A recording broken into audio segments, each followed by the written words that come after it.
How to remove account from Messenger on iPhone.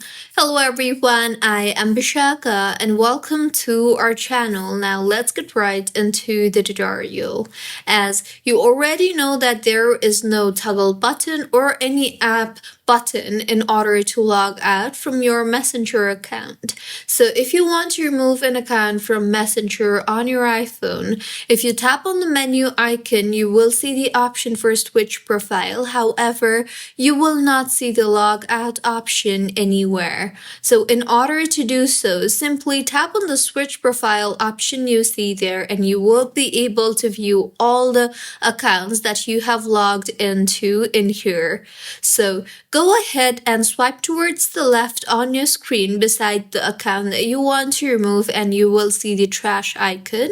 Tap on that and then tap on the remove option you see there, and with this, as you can see, the account has been removed. You can repeat the same process for other accounts that you want to remove too, and make sure that you can only remove other accounts that you are not logged into, and you cannot remove the account that you have been logged into currently, which is your primary account.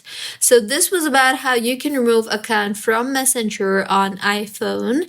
If you find this tutorial helpful, please like the video and do comment if you have any queries. Also, do subscribe to our channel for more helpful tutorials like this. See you on the next one.